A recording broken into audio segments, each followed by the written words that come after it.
Y bueno, quiero que me acompañes a la palabra del Señor. Yo, como veis, ya llevo un latino dentro, así que hablo y que no me callo. Así que vamos a ir a la palabra del Señor.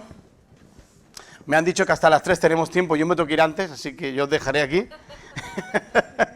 Pero ahora de aquí me voy para Cuenca, de Cuenca me voy otra vez en un tren a Madrid, de Madrid a Barcelona, duermo unas horitas y mañana el avión para Madrid de nuevo. O sea, voy a pasar por Madrid estos días y de ahí ya me voy para Perú. Abre la palabra en Mateo capítulo 9 y versículos del 35 al 38. Y seguramente dirás, otra vez nos van a predicar de esto, la mies es mucha y los obreros pocos, nos van a dar caña, nos van a decir que nos pongamos las pilas, que no seamos flojos, que no sé cuánto, que hagamos... No, vamos a ver, quiero que podamos ver en este pasaje un poco el reflejo de Jesús como iglesia en estos tiempos y cómo lo podemos adaptar a nosotros ahora. ¿Entonces lo tenemos? ¿Sí? ¿Decimos amén? Los que lo tengan, ¿sí? ¿Somos pentecostales? ¿Sí? ¿Nos gustan los gritos y esas cosas? Bueno. Mateo 9, versículo del 35 al 38, dice así la palabra del Señor. Dice, recorría Jesús todas las ciudades y aldeas, enseñando en las sinagogas de ellos y predicando el evangelio del reino y sanando toda enfermedad y toda dolencia en el pueblo. Y al ver las multitudes tuvo compasión de ellas, porque estaban desamparadas y dispersas como ovejas que no tienen pastor.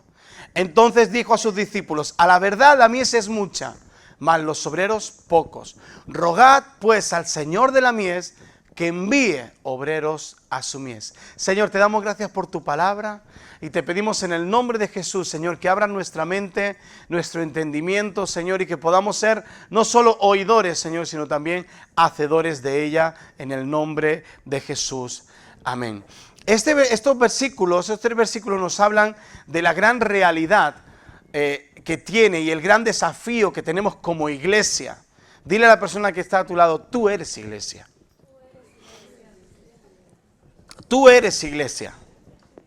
Y en estos dos primeros palabras que aparecen en el versículo 35, dice que Jesús recorría Jesús. Nos está hablando de que Jesús como iglesia no estaba cerrado en el templo, no estaba cerrado en las 4 paredes, porque aquí, no sé, en Perú ocurre que es muy fácil ser cristiano dentro de la iglesia. Es muy fácil ser cristiano en las 4 paredes. Es muy fácil ser cristiano donde todos tenemos el mismo lenguaje, ¿verdad? Donde todos venimos y tratamos, aunque hayamos discutido en casa antes de salir, pero en la iglesia estamos regios, estamos bien, mantenemos el tipo, ¿verdad? Sí, podemos venir a lo mejor desquiciados con nuestros hijos que nos han liado para salir. No sé qué pasa los domingos. Yo con mis hijas pequeñas era el domingo las vestíamos justo antes de salir porque se tiraba la leche encima, los cereales, se manchaban, no sé y era un conflicto cada vez que teníamos que ir a la iglesia. Y a veces venimos alterados, pero en la iglesia mantenemos el tipo, ¿verdad? Y es fácil ser cristianos aquí, en las 4 paredes. Pero, ¿qué tal si le preguntamos a las personas que están a nuestro alrededor si somos cristianos? Siempre le decimos a los hermanos de la iglesia, ¿no? Le decimos, ¿cuántos son cristianos? Y todos levantan la mano. Yo también, primero. Y entonces yo le digo, a ver, espera, que le voy a preguntar a mi mujer si soy cristiano. Le voy a preguntar a mis hijas si soy cristiano, porque ellos van a decir, ellos van a hablar del fruto que hay en mi vida, que son las personas que me conocen más cerca, ¿verdad? Nuestros vecinos, ¿qué dicen de nosotros? ¿Somos cristianos para ellos o somos unos locos fanáticos que ponemos alabanza y para que lo escuche todo el mundo? ¿Qué dice nuestro jefe de nosotros? ¿Somos cristianos? Y hay una gran reflexión que tenemos que hacer, ¿verdad? La iglesia debe salir de las 4 paredes. La iglesia debemos recorrer las ciudades, las aldeas, como decía Jesús. Nos muestra a un Jesús cercano a aquellos que tienen necesidad, ¿verdad? Y qué importante que tú y yo hoy como iglesia podamos estar cerca de aquellos que necesitan. Y algo que ocurrió en este pasaje es algo que nos ocurre a nosotros en nuestra vida diaria, ¿verdad?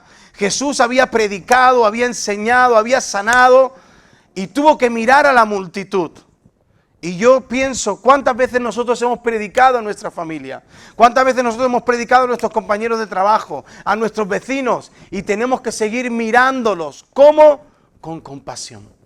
¿Por qué? Porque la compasión es aquello que me lleva a mí a querer cambiar la realidad de la otra persona. No es la empatía me pone en el lugar de la persona. Yo puedo sentir cómo ella está, puedo sentir cómo ella siente, pero la compasión me lleva a querer cambiar su realidad. Y muchas veces, esto pasa también en Perú, muchas veces nos convertimos en Poncio Pilato. Y estamos trabajando con una persona, le sembramos la palabra y nos lavamos las manos.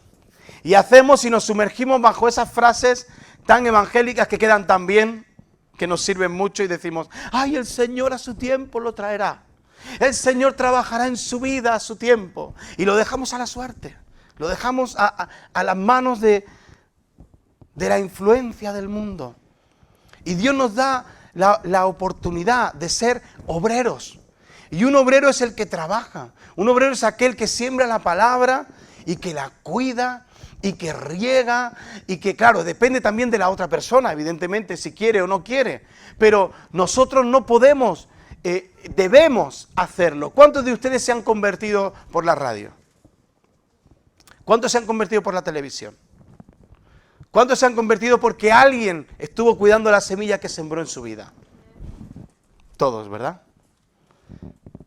Hay algunas estadísticas de personas que se han convertido por radio, por televisión, pero lo más lógico, lo más normal, lo más común es el tú a tú, es el cuidado de la semilla que sembramos en el corazón de otra persona, ¿verdad? Y qué importante es que invirtamos tiempo, qué importante es que invitemos a aquellos familiares que no conocen al Señor a que pasen tiempo con nosotros. Muchas veces, y no digo que hay que dejar las actividades de la iglesia, por supuesto que no, pero muchas veces no le invertimos el tiempo que necesita la familia. El otro día estaba en una iglesia y compartía esto y todos se reían, ¿no? Como diciendo, es verdad. Y a veces invitamos a alguien a la casa y estamos más pendientes de que se vaya para poder limpiar y poder hacer una limpieza y poder orar y reprender todo aquello que han traído a la casa y reprender los demonios y hacer todo eso. Y ¿veis? Todos nos sonreímos porque todos lo hacemos, ¿verdad? Pero estamos más pendientes de eso que de cuidar el corazón de aquellos en los que hemos sembrado la palabra. De poder pasar tiempo con ellos, de poder enseñarle el amor de Dios a través de nuestra vida, de poder mostrarle la misericordia, la compasión, de poder mostrarle la salvación y poder mostrarnos vulnerables también con ellos. Porque muchas veces hemos idealizado el cristianismo y pensamos que tenemos que estar perfectos siempre, ¿no? Y es como que siempre hay un sentido de culpabilidad en nosotros de que no estamos en el nivel que Dios nos pide. Y yo hago una reflexión. Y esto es algo que yo he tenido que luchar muchos años. Pero Dios no me pide perfección. Dios me pide que cada día vaya a la cruz. Dios me pide que cada día deje de ir pecando. No que me mantenga en mis pecados. Que esto mucha gente también se justifica. No, yo es que soy así. No, mentira. Tú eres así porque no quieres cambiar.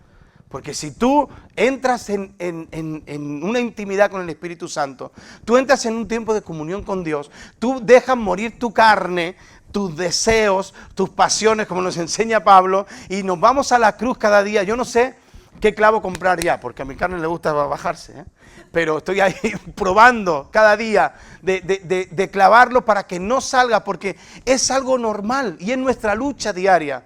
Pero Dios no nos pide perfección para poder servirle. En el momento que estemos perfectos, estaremos en su presencia.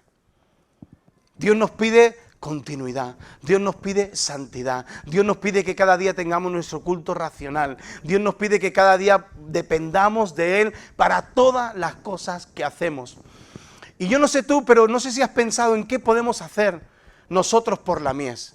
¿Qué podemos hacer nosotros por aquellos que están cerca, por aquellos que nos observan, por aquellos que están pendientes de nosotros como cristianos, qué testimonio tenemos o qué hacemos por ellos? Y lo primero es no dejar de mirar con compasión.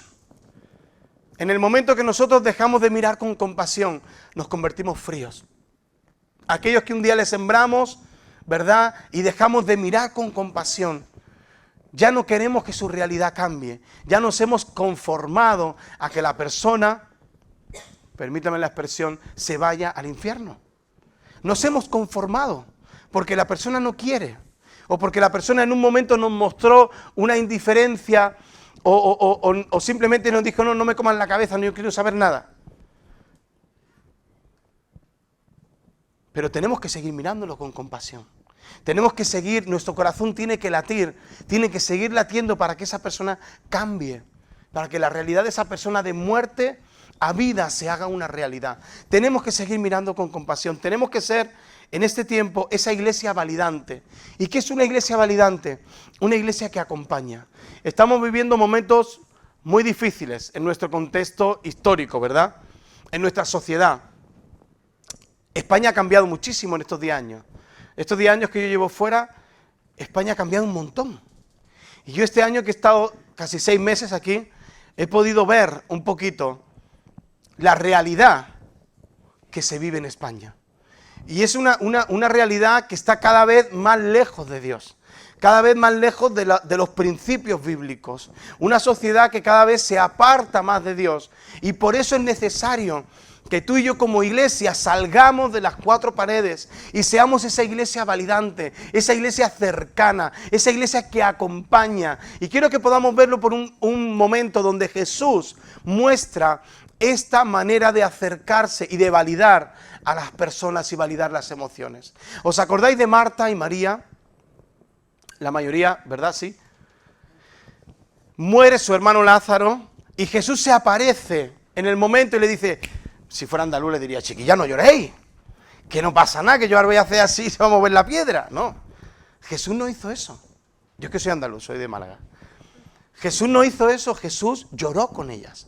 Jesús validó el momento vulnerable. Jesús como iglesia se puso al lado de Marta y María, lloró, hizo duelo, hizo luto con ellas.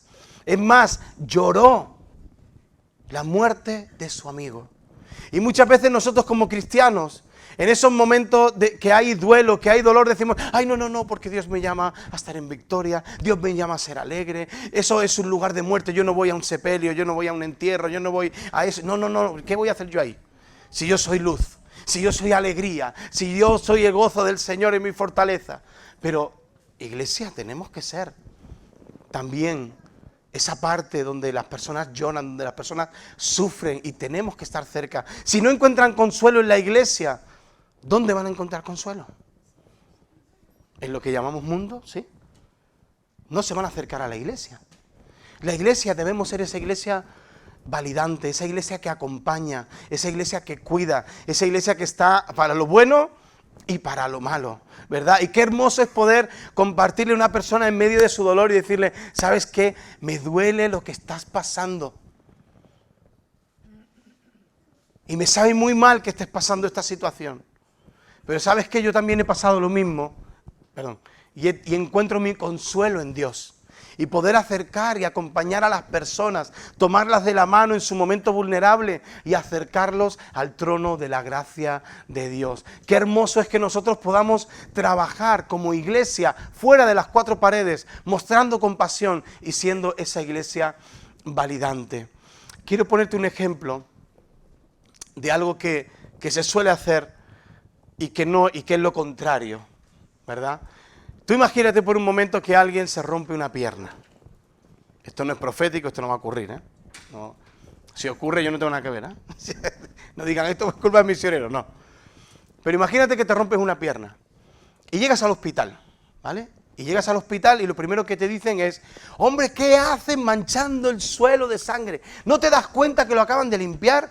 ¿Cómo se te ocurre? Ahora tengo que llamar a la chica que lo limpie de nuevo. Oye, te has partido el hueso, tú vienes con el hueso fuera. ¿No tenías otro día para partirte el hueso hoy que no hay traumatólogo? Vamos a tener que levantar un quirófano, llamar a un traumatólogo que venga de fuera. ¿Tú sabes lo que le va a costar esto a la seguridad social? ¿Tú sabes lo que supone esto para nosotros?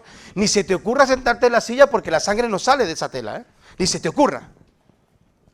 Y es algo ilógico, ¿verdad? Es algo totalmente ilógico. Pero muchas veces, esto pasa en Perú también, tratamos a las personas así. Una persona nueva que viene, enseguida le marcamos y le decimos, tienes que poner en orden tu matrimonio, tienes que dejar los vicios. Oye, que hueles un poquillo de tabaco, que tú a lo mejor no te piensas que nosotros no, pero nosotros te olemos, Oye, que ya te he visto varias mentiras. Y empezamos a trabajar con ellos con lo contrario que nos pide que haga Dios.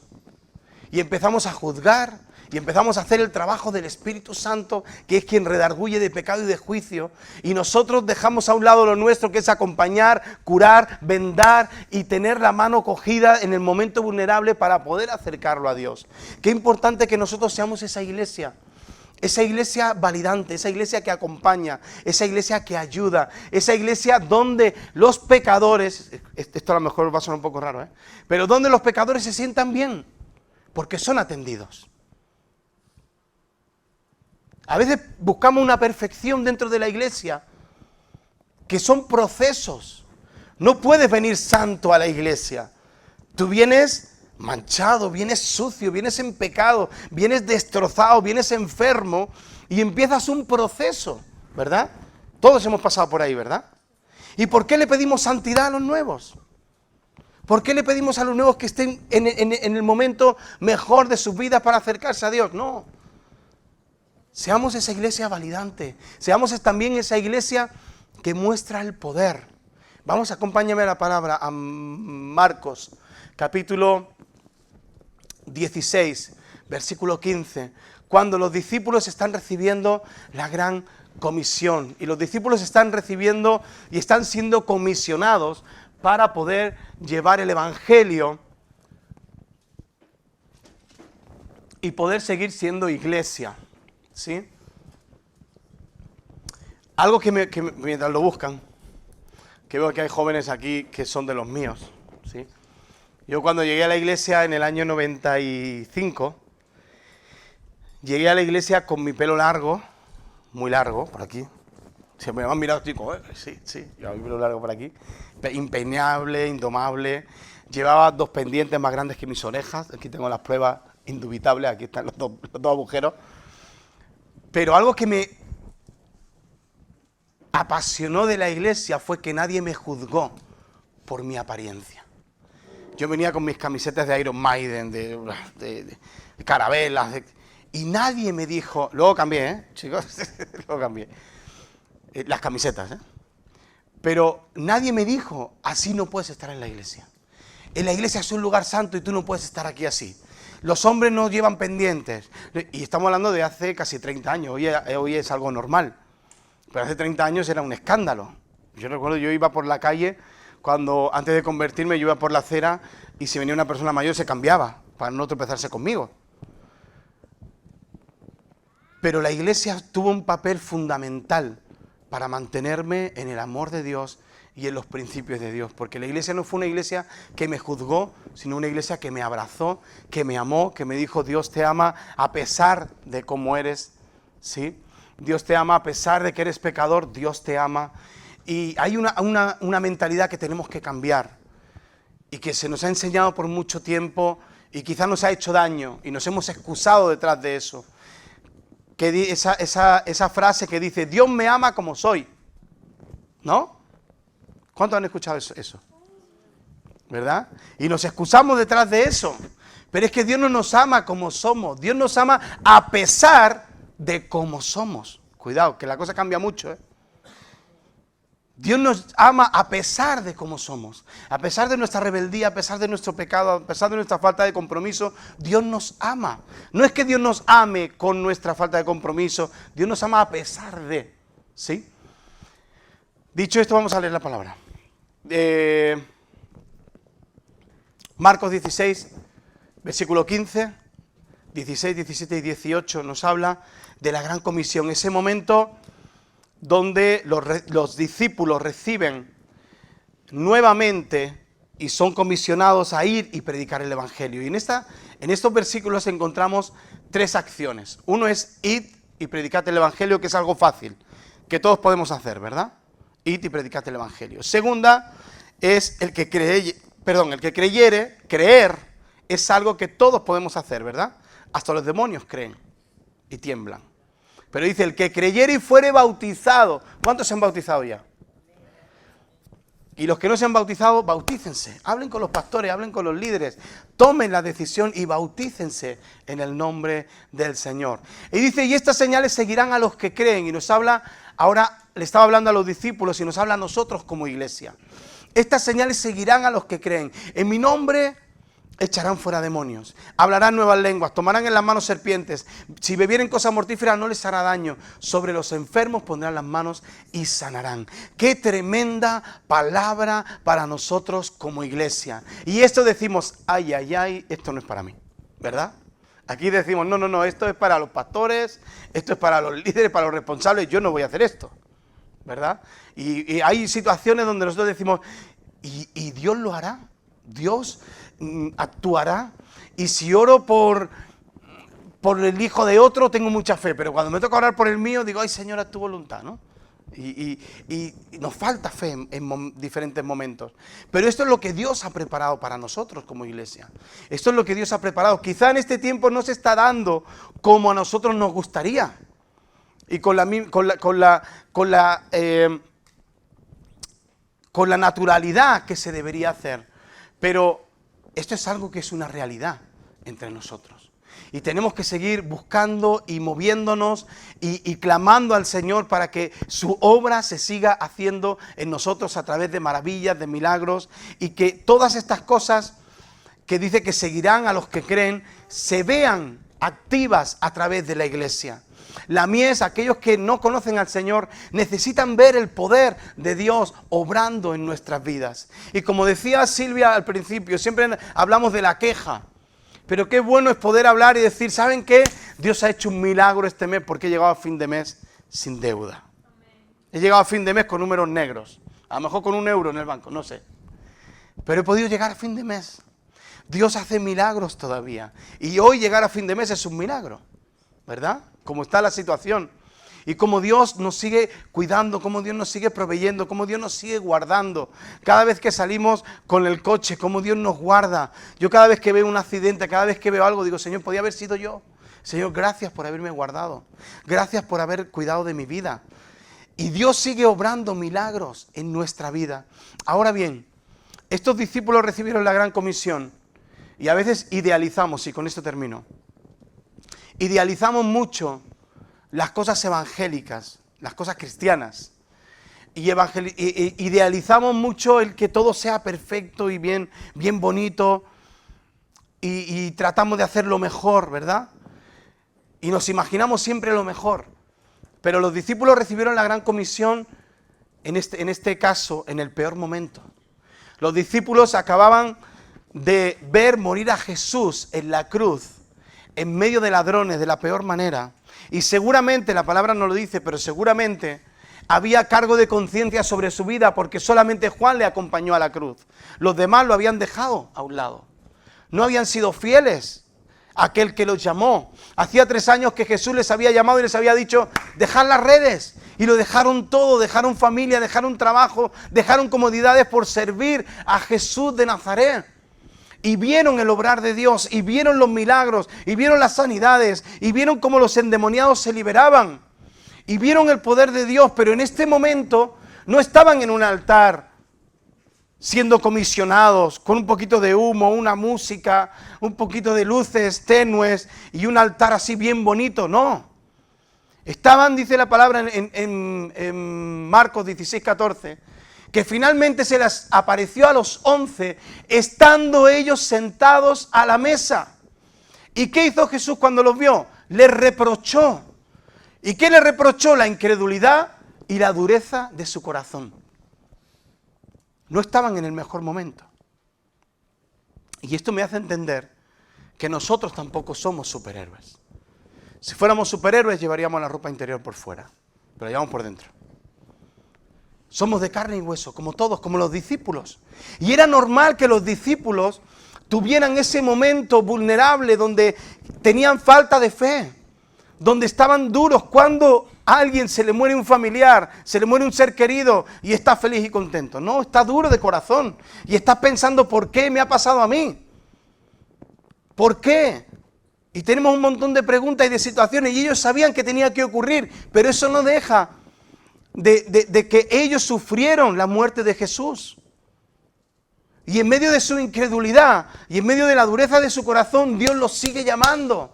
Y Dios les sigue diciendo, id y predicad el Evangelio.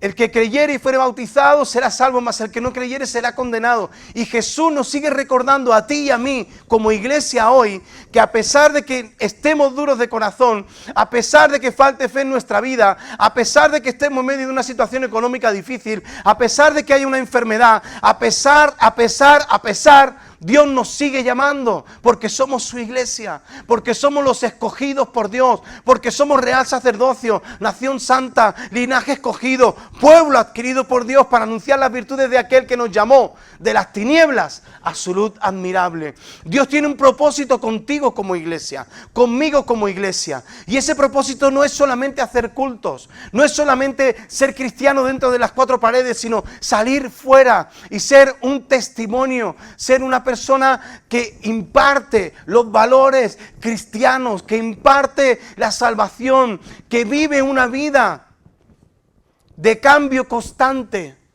y de mejora continua, porque dependemos del Espíritu Santo.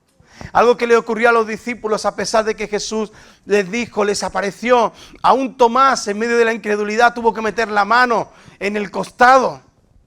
¿Cuántos no somos así? Señor, y dame otra señal. Señor, dame otra prueba. Señor, otra señal. Señor, si se enciende la lámpara es que voy. Si no se enciende la lámpara es que no voy. Y a veces tenemos tantas tonterías, discúlpenme. Pero algo que les ocurrió a los discípulos es que Jesús se volvió a ir. Pero les dijo, yo me marcho, pero dejo con vosotros al Consolador, al Espíritu Santo, que estará con vosotros todos los días. Yo no sé usted, pero a mí eso me crea una satisfacción, me crea una alegría, me crea una estabilidad emocional tremenda y espiritual. ¿Por qué? Porque yo no estoy solo. Porque el Espíritu Santo está conmigo.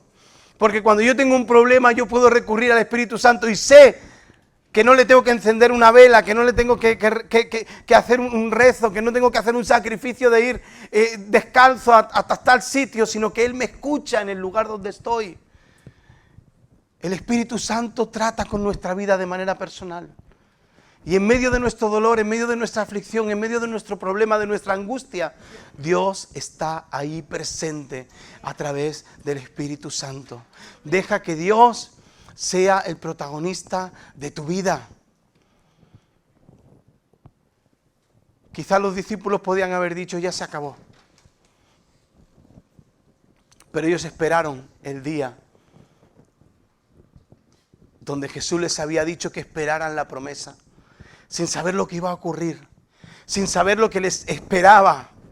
Pero ellos estaban unánimes juntos, buscando lo que Jesús les había dicho que iba a llegar.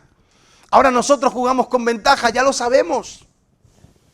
Ya sabemos lo que es el bautismo del Espíritu Santo, ya sabemos lo que es la persona del Espíritu Santo. Tenemos ventaja y la realidad ha cambiado. La mía sigue siendo mucha, pero los obreros, mírate un ratito, ya no son 11, somos muchos más. Quizá teníamos que cambiar ahora la palabra y decir en vez de pocos flojos. Pero somos más obreros. ¿Y qué estamos haciendo? Compartan, lleven el mensaje de salvación, compartan de Jesús, muéstrense vulnerables y en medio de la vulnerabilidad digan, yo estoy pasando lo mismo que tú, pero sabes que yo llego a mi casa y me arrodillo y busco a Dios y Dios llena mi vida y Dios me sacia y Dios cuida que en medio de mi amargura, en medio de mi dolor, en medio de mi depresión, en medio de mi situación difícil, Dios está conmigo. Y esa es una manera de predicarle al mundo, ya seas joven, ya seas adulto. Y me encanta la vida de la iglesia porque embarca a todas las generaciones. Desde los más chiquitos hay en brazos que tienen un par de meses, ¿no? Hasta los más adultos, las mujeres tienen 25. Pero envergamos a todo.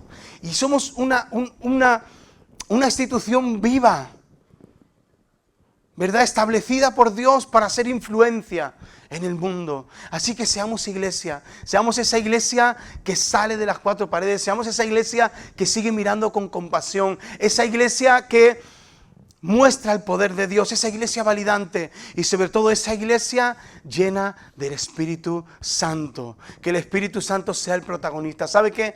Podemos hacer muchas cosas como iglesia.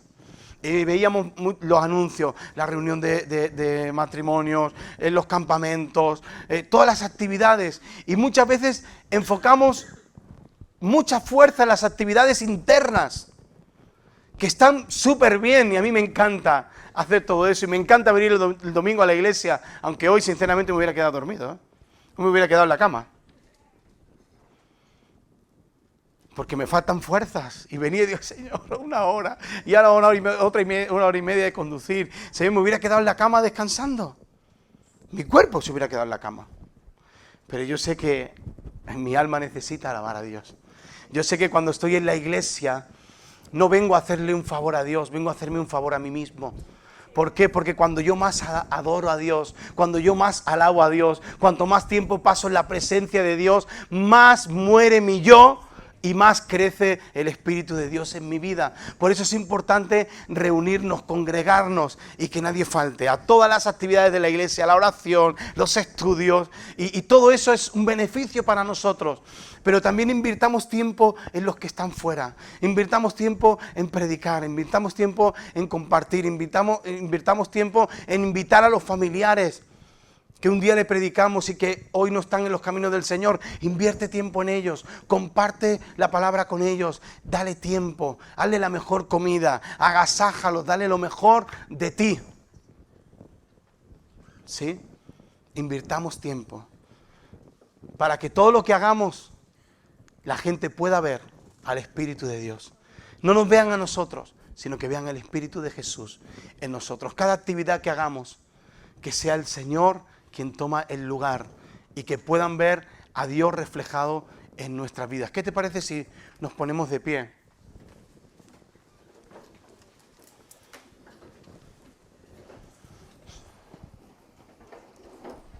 Y podemos orar juntos en esta mañana. Bueno, ya tarde.